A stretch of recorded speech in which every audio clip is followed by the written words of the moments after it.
انسان کی ایک خاص خصوصیت یہ بھی ہے کہ اللہ تعالیٰ نے اسے ایک ایسا دماغ دیا ہے جس کو استعمال کرتے ہوئے ماضی کے واقعات سے سبق لیتا ہے اور پھر اس سے مستقبل کی زندگی کو سنوارنے اور بہتر بنانے میں نمونے کے طور پر استعمال کرتا ہے، جبکہ یہ چیزیں انسان کے علاوہ کسی بھی اور مخلوق میں نہیں ہیں۔ انسان کی اس خاصیت نے انسان کو دو چیزوں پر متوجہ کیا۔ ایک تو اس پر کہ وہ جانوروں کے بجائے انسانوں کی طرح ایک سلیقہ شعار زندگی گزاریں اور تہذیب و شائستگی پر مشتمل اپنے معاشرے کو تشکیل دیں،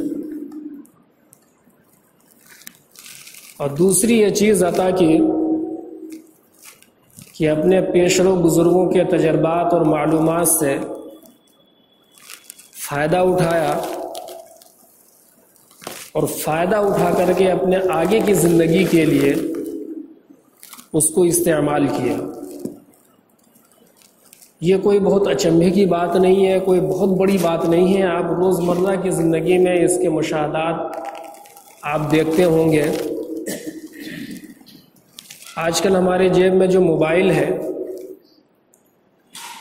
آپ اس کے بارے میں یقیناً جانتے ہیں کہ اس کو ہم نے نہیں بنایا ہے۔ ہم سے پہلے لوگ تھے، انہوں نے بنایا، پھر ان کی معلومات، ان کے تجربے اور اس کے ایکسپیرینس سے فائدہ اٹھا کر کے ہم نے مزید چیزیں ایڈ کی اور ایک سمپل موبائل سے ہم اسمارٹ فون تک پہنچے۔ تو آپ ذرا سوچئے کہ اگر ہمارے بزرگ پہلے سمپل موبائل ایجاد نہیں کرتے تو کیا ہم ایک ہی مرتبہ آج کے دور میں اسمارٹ فون استعمال کر لیتے ہیں؟ تو یہ جو پروسیس اور ترقی کا ایک سلسلہ ہے، اس سلسلے میں انسان کی اسی خاصیت کو دخل ہے کہ یہ اپنے پیشروں کے تجربات کو محفوظ کرتا ہے، اس کو سمجھتا ہے، اس کو امپلیمنٹ کرتا ہے اور پھر آگے اس میں نئی نئی چیزوں کا اضافہ کرتا ہے۔ مجموعی طور اس پورے پروسیس کو اگر ایک آپ نام دینا چاہیں تو مختصر لفظوں میں آپ یہ کہہ سکتے ہیں کہ جو معاشرہ نالجیبل ہوتا جاتا ہے، معلومات اس کی بڑھتی جاتی ہے، وہ معاشرہ آگے ترقی کرتا جاتا ہے۔ اور یہ ایک بدیہی بات ہے کہ جب تک انسان کو جو چیز معلوم نہیں ہوتی ہے تو اس کو فالو کرنا، اس کو عمل کرنا اس کے لیے ناممکن ہے، لیکن جب اس کو طریقہ معلوم ہو گیا تب وہ چیز اس کے لیے کرنا آسان ہے۔ ہمارے پیرنٹ کے ایج کے جو لوگ ہیں، آج ان کے ہاتھ میں اسمارٹ فون دے دیجئے تو ان کو چلانے میں الجھن ہوتی ہے، لیکن آج کل کے بچے جو اس کو اپنے لاشعوری دور میں سیکھ لیتے ہیں، اس کے لیے سمپل موبائل ایک عجوبہ ہے۔ وہ اسمارٹ فون کو ہر طریقے سے چلانے کے لیے جانتے ہیں۔ تو یہ طرز عمل اور انسانیت کا نیچر ہم کو یہ سکھاتا ہے کہ اگر ہم کو کسی چیز کا نالج آ جائے، معلومات آ جائے، تو اس کا لازمی تقاضا یہ ہے کہ ہم اس پر عمل کریں اور آپ اپنے آپ کو یہ دکھائیں کہ جب ہم ان چیزوں سے جاہل تھے، ہم کو یہ چیز معلوم نہیں تھی تو ہم ایسا کرتے تھے، اور جب یہ چیز ہم کو معلوم ہو گئی تو اب ایسا کر رہے ہیں۔ اپنے پروفیشنل لائف کی مثالیں لے سکتے ہیں آپ ایک کمپیوٹر کے میدان میں جاتے ہیں، ایک پیریڈ وہ تھا جب آپ نہیں جانتے تھے، ایک پیریڈ وہ آیا جس کو آپ نے کمپیوٹر جان لیا، تو جب آپ کو کمپیوٹر نہیں آتا تھا، آپ کوئی چیز لکھتے تھے تو اس کو آن پیپر لکھتے تھے، کاغذ پہ لکھتے تھے. لیکن جب سے آپ نے لیپ ٹاپ لے لیا ہے، اپنا پیڈ خرید لیا ہے، تو شاید ہی آپ قلم کو پکڑتے ہوں گے. جو کچھ بھی آپ کو لکھنا ہوتا وہ فوراً پیڈ یا لیپ ٹاپ پہ ہی لکھتے ہوں گے. تو یہ جو ڈفرینسز ہیں ہمارے طرز عمل میں، وہ اسی وجہ سے ہیں کہ پہلے ہم جاہل تھے تو نہیں کرتے تھے، اب پڑھے لکھے ہو گئے اسے ہم لوگ کر رہے ہیں فطرت کے اس اصول کے مطابق. اب آئیے خود اپنا جائزہ لیتے ہیں کہ کیا واقعتاً ہم لوگ پڑھے لکھے ہیں، اور واقعتاً جو ہم کو معلوم ہے ان چیزوں پر ہم عمل کر رہے ہیں، یا پھر ہمارا کردار، ہمارا بیہیویئر زمانے جاہلیت سے بھی زیادہ گیا گزرا ہو چکا ہے. تو اس کے لیے ہم تاریخ سے دو واقعہ آپ کے سامنے پیش کرتے ہیں. ایک واقعہ پیش کرتے ہیں جب لوگ جاہل تھے اور پھر وہ کیا کرتے تھے، اور دوسرا واقعہ ہم پیش کریں گے کہ جب لوگوں نے تعلیم حاصل کر لی، لوگ نالجبل ہو گئے، تعلیم یافتہ ہو گئے، تو پھر انہوں نے کیا کردار پیش کیا کہ جس کو دنیا اس کو پڑھا لکھا طبقہ ماننے کے لیے مجبور ہے. آپ ماہرین تاریخ ہیں، آپ کو معلوم ہے کہ جب آپ اسلام کی تاریخ مطالعہ کرتے ہیں اور اسلام کے جغرافیائی حالات کو سمجھنے کا آپ کوشش کرتے ہیں، تو جتنے بھی مورخین ہیں وہ زمانے کو کئی ادوار میں تقسیم کرتے ہیں. جن میں سے بنیادی بڑی تقسیم دو ہے. ایک تقسیم جس کا نام دیا گیا ہے زمانہ جاہلیت، اور دوسرا نام دیا گیا ہے زمانہ مابعد اسلام. یعنی ایک زمانہ وہ ہے جب اسلام آنے سے پہلے لوگ جاہلیت کے شکار تھے، جہالت میں مبتلا تھے، اور ایک زمانہ وہ ہے جب اسلام کی روشنی آ گئی، اسلام کا علم آ گیا، تو اب یہ علم والا زمانہ کہلانے لگا. تو زمانہ جاہلیت کا مشہور واقعہ ہے، ایک صحابی نبی اکرم صلی اللہ علیہ وسلم کی خدمت میں حاضر ہوتے ہیں اور وہ اپنی گفتگو اسی جہالت کے اقرار کے ساتھ شروع کرتے ہیں کہ یا رسول اللہ ہم تو جاہل لوگ تھے. تب ظاہر سی بات ہے جب جاہل لوگ تھے تو عالمانہ شان والا کوئی کام تو ہو نہیں سکتا تھا. تو جاہل لوگ تھے، جہالت والے کام کرتے تھے، بتوں کی پوجا کرتے تھے. ظاہر سی بات ہے بت کو پوجنا جہالت سے کم نہیں ہے،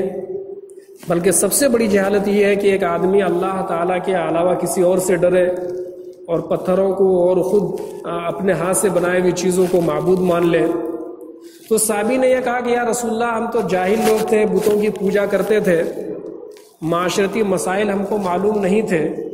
اور جتنے گناہ اس قسم کے ہو سکتے تھے وہ سب کرتے تھے. لیکن زندگی میں ایک ایسا واقعہ ہوا جس نے جب ہمیں اسلام کی معلومات مل گئی، اور جب بھی وہ واقعہ مجھے یاد آتا ہے تو میرے ضمیر کو جھنجھوڑ کر کے رکھ دیتا ہے. کہ میری ایک چھوٹی بچی تھی جس کی عمر تقریباً 5-6 سال ہو گئی تھی. میں جب اس کو بلاتا تھا تو میرے پاس آ جاتی تھی، میرے ساتھ ہنستی کھیلتی تھی. اور ایک ماں باپ بیٹی میں جو ایک محبت کا رشتہ ہوتا ہے اور کسی بچے کی معصومیت سے جو لطف اٹھانے کا ایک ماحول ہوتا ہے، ایک طریقہ عمل ہوتا ہے، وہ تمام چیزیں میں اپنی بچی کے ساتھ کرتا تھا. آپ کے گھر میں بچے ہیں، آپ بھی اپنے بچوں کو کیسے پیار کرتے ہیں، کیسے ان کے ساتھ کھیلتے ہیں، کیسے ان کو بوسہ دیتے ہیں، کیسے ان سے محبت کی اظہار کرتے ہیں، آپ کے دل میں ان کے تئیں کیا قدر ہے یہ آپ بخوبی جانتے ہیں. وہ آدمی ان تمام چیزوں کو بتلایا کہ ہم ویسے ہی اس بچی کے ساتھ کرتے تھے. لیکن چونکہ ہم جاہل تھے اور جہالت والا عقیدہ یہ تھا کہ لڑکیوں کا وجود شرم کا باعث ہوتا ہے، جب یہ لڑکی بڑی ہوگی تو ہمارے لیے شرم و عار میں اضافہ ہوگا. تو جب شرم و عار میں اضافہ ہوگا تو اس کو ختم کرنے کے لیے کرتے یہ تھے کہ وہ بچیوں کو مار دیتے تھے، لڑکیوں کو زندہ دفن کر دیتے تھے. تو اسی جہالت کے عمل اور عقیدے کی بنیاد پر میں نے بھی یہ کیا کہ ایک دن میں نے اس بچی کو بلایا، وہ ہنسی خوشی میرے آواز پر دوڑتی چلی آئی. میں اس کو لے کر کے ایک کنویں کے پاس گیا اور کنویں کے منڈیر پر جا کر کے اس بچی کو کنویں میں ڈال دیا. وہ بچی کنویں میں گرنے کے بعد چیختی رہی، چلاتی رہی کہ ابو مجھے بچا لو، میری کیا غلطی ہے، مجھے کیوں مار رہے ہو. اس کے بچانے کی معصوم آواز میرے کانوں میں گونجتی رہی، لیکن جاہلیت کے عقیدوں کے ہاتھوں مجبور ہو کر کے میرا دل ذرا سا بھی نہیں پسیجا اور میں نے اس بچی کو نہیں بچایا، مرنے کے لیے چھوڑ دیا۔ چنانچہ کچھ دیر کے بعد اس بچی کی آواز ہمیشہ کے لیے خاموش ہو گئی اور وہ مر گئی۔ نبی اکرم صلی اللہ علیہ وسلم نے جس واقعے کو سنا تو آپ صلی اللہ علیہ وسلم رونے لگے، بلکہ حدیث شریف میں آتا ہے کہ اس آدمی کو یہ کہا کہ بھائی تم اپنا واقعہ پھر دوبارہ سنا، اور کئی مرتبہ آپ صلی اللہ علیہ وسلم نے اس واقعے کو سنا اور روتے رہے، اور اتنے روئے کہ آپ کی ریش مبارک تر ہو گئی۔ تو ایک زمانے جاہلیت کا عقیدہ ہے، یہ ایک زمانے جاہلیت کا کام تھا کہ جب اس کو علم نہیں تھا اس کے پاس، جب اس کا معلومات نہیں تھی، تو وہی جہالت والا کام کرتے تھے کہ انسان کے بچے کو مار دیتے تھے۔ محض اس وجہ سے مار دیتے کہ اس کا وجود ایک لڑکی کی شکل میں ہے، اس کی جنس ایک لڑکی ہے، اس لیے اس کو جینے کا حق نہیں ہے۔ یہ ان کی سب سے بڑی جہالت تھی۔ لیکن جب اسلام کی تعلیمات آئیں اور اسلام نے اس معاشرے کی پرورش کی، تربیت کی، تو تربیت اور پرورش پانے کے بعد انہی جاہلی لوگوں کا اور انہی ناخواندہ طبقے کا یہ حال ہو گیا کہ ایک بچی کی پرورش کے لیے، وہ بھی غیروں کی بچی کی پرورش کے لیے آپس میں لڑنے لگے۔ چنانچہ مشہور واقعہ ہے کہ جب نبی اکرم صلی اللہ علیہ وسلم عمرہ ادا فرما کر کے لوٹنے کا ارادہ کرنے لگے تو اسی موقع پر حضرت حمزہ رضی اللہ تعالیٰ عنہ کی 6-7 سال کی بچی حضرت امامہ پیچھے سے حضرت علی رضی اللہ تعالیٰ عنہ کو آواز دینے لگی اور چچا چچا کہہ کر کے پکارنے لگے۔ حضرت علی رضی اللہ تعالیٰ عنہ متوجہ ہوئے اور دیکھا تو پہچان لیا کہ یہ تو حضرت حمزہ رضی اللہ تعالیٰ عنہ کی بیٹی ہے۔ چنانچہ انہوں نے اپنی باہیں پھیلا دیں، وہ بچی دوڑتی ہوئی حضرت علی رضی اللہ تعالیٰ عنہ کی گود میں آ گئی۔ حضرت علی نے اپنی گود میں پہلے لیا اور پھر پاس میں حضرت فاطمہ بطول رضی اللہ تعالیٰ عنہ کھڑی تھیں، ان کے حوالے کرتے ہوئے یہ کہا کہ یہ بچی لو، یہ تمہارے چچا کی لڑکی ہے۔ جب اس منظر کو حضرت جعفر طیار رضی اللہ تعالیٰ عنہ نے دیکھا کہ حضرت حمزہ رضی اللہ تعالیٰ عنہ کی بچی کو حضرت علی نے گود لے لیا تو وہ بھی نبی اکرم صلی اللہ علیہ وسلم کے پاس آئے اور عرض کیا رسول اللہ اس بچی کو مجھے دے دیجئے، میں اس بچی کی پرورش کروں گا، کیونکہ اس بچی کی جو خالہ ہے وہ خالہ میری نکاح میں ہے، تو یہ بچی میرے گھر میں جائے گی تو اس کو ماں کی کمی محسوس نہیں ہوگی، اس کی خالہ جو ہے اس کے ماں کی طرح اس کا دیکھ بھال کرے گی۔ جب یہ منظر حضرت زید رضی اللہ تعالیٰ عنہ نے دیکھا تو وہ بھی آگے بڑھے اور انہوں نے بھی نبی اکرم صلی اللہ علیہ وسلم کے سامنے اپنا مدعا رکھا کہ یا رسول اللہ اس بچی کی پرورش کا حق مجھے دے دیجئے۔ تو ان سے پوچھا کہ بھئی تمہاری کیا دلیل ہے؟ حضرت زید رضی اللہ تعالیٰ عنہ نے یہ کہا کہ حضرت حمزہ رضی اللہ تعالیٰ عنہ کی صاحبزادی ہے اور حضرت حمزہ رضی اللہ تعالیٰ عنہ مسلمان تھے، میں بھی مسلمان ہوں، اور ایک مسلمان دوسرے مسلمان کا بھائی ہوتا ہے، تو یہ میری بھائی کی بچی ہے، تو اس بھتیجی کے پرورش کا حق مجھے دینا چاہیے۔ جب ان دونوں نے اپنی دلیلیں دے دی تو حضرت علی رضی اللہ تعالیٰ عنہ کو یہ خوف ہوا کہ نبی اکرم صلی اللہ علیہ وسلم کے اس بچی کو ان کے حوالے نہ کر دیں، تو انہوں نے فوراً اس موقع پر کہا کہ یا رسول اللہ اس بچی نے سب سے پہلے مجھے آواز دی ہے، سب سے پہلے میرے گود میں آئی ہے، اس لیے ان کی پرورش کا حق تو مجھے ہی ملنا چاہیے۔ تو اب دیکھیے حضرت حمزہ رضی اللہ تعالیٰ عنہ کی بیٹی ہے، ان تینوں میں سے کسی کی بیٹی نہیں ہے، ایک غیر کی بیٹی ہے، اور اس غیر کی پرورش کے لیے 3 صحابہ کرام آپس میں نبی اکرم صلی اللہ علیہ وسلم کے سامنے دلیلیں پیش کر رہے ہیں کہ یا رسول اللہ اس بچی کی پرورش کا حق مجھے دے دیجیے۔ تو بہرکیف نبی اکرم صلی اللہ علیہ وسلم نے اس خوشنما منظر کو دیکھ کر کے مسکرا دیے اور پھر حضرت جعفر طیار رضی اللہ تعالیٰ عنہ کو اس بچی کو حوالے کر دیا اور یہ فرمایا کہ الخالۃ من الام، کہ خالہ چونکہ ماں کے درجے میں ہوتی ہے اس لیے اس بچی کو حضرت جعفر طیار رضی اللہ تعالیٰ عنہ کو دیا جائے۔ چنانچہ اس بچی کو لے کر کے حضرت جعفر طیار رضی اللہ تعالیٰ عنہ مدینہ چلے آئے۔ دیکھیے واقعہ ہے جب اسلام نے اس معاشرے کی تربیت کی اور اسلام نے اس معاشرے کی اس اعتبار سے تربیت کی کہ جس معاشرے میں ایک لڑکی کے وجود کو ذلت کا سبب سمجھا جاتا تھا جاہلیت کی وجہ سے، ناخواندگی کی وجہ سے، آج وہی معاشرہ تعلیم یافتہ ہونے کی وجہ سے اپنی نہیں بلکہ غیروں کی بچیوں کو پرورش اور ان کو تعلیم و تربیت دینے کے لیے آپس میں لڑ رہے ہیں۔ تو سیرت کا یہ واقعہ ہمارے لیے ایک اصول ہے، ایک معیار ہے اور ایک پیمانہ طے کرتا ہے کہ اگر ہم لوگ پڑھے لکھے سماج کے لوگ ہیں تو کیا ہم پڑھے لکھے سماج والے کردار کو ادا کر رہے ہیں؟ اور اگر نہیں ادا کر رہے ہیں تو پھر اپنے آپ کو، اپنے بارے میں ہم کو یہ ماننا چاہیے کہ ہم لوگ پڑھے لکھے لوگ نہیں ہیں۔ آج اپنے پورے سماج کا تجزیہ کر لیجئے، اسلام کی تعلیمات یہ ہے، اسلام آیا تو جب یہ کہا کہ بھائی جھوٹ مت بولو، تو اپنے سماج کو دیکھ لیجئے، کیا ہم لوگ ہر وقت سچ بولتے ہیں؟ لیکن یہی صحابہ کرام رضوان اللہ تعالی علیہ جب جاہل تھے اور پھر جب انہوں نے اسلام قبول کیا تو آپ کسی صحابی کے بارے میں یہ نہیں کہہ سکتے ہیں کہ فلاں موقع پہ یا کسی موقع پر انہوں نے جھوٹ بولا ہو۔ اسلام آیا تو شراب پر پابندی لگائی، جب مکمل پابندی ہو گئی، مکمل پابندی لگ گئی، تو اس کے بعد آپ کسی صحابی کا یہ عمل نہیں دکھا سکتے ہیں کہ اس تعلیمات کے بعد، اس تربیت کے بعد اور یہ نالج آ جانے کے بعد انہوں نے کبھی شراب کو ہاتھ لگایا ہو۔ حالانکہ پہلے وہ لوگ شراب کے رسیاں ہوا کرتے تھے، لیکن جب جاہلیت کے زمانے میں تھے تو وہ پیتے تھے۔ آپ اپنے سماج کی کیا حالت ہے؟ کیا ہم کو معلوم نہیں ہے کہ شراب حرام ہے؟ اس کے باوجود بھی ہم لوگ کتنا شراب پیتے ہیں۔ ہمیں معلوم ہے، ہمارے پاس یہ علم ہے، ہمارے نالج میں یہ چیز ہے کہ اللہ تعالیٰ نے دنوں رات میں 5 وقت کی نمازیں فرض کی ہیں، یہ معلوم ہے کہ نہیں ہے؟ لیکن جب صحابہ کو یہ تعلیمات ملی، جب صحابہ کو یہ معلوم ہوا کہ 5 وقت کی نماز فرض ہے، تو صحابہ تو چھوڑیے، اس زمانے کے جو منافقین تھے اور جو جہنم کے سب سے نچلے طبقے میں رہیں گے، وہ بھی کبھی تکبیر اولیٰ نہیں چھوڑتے تھے،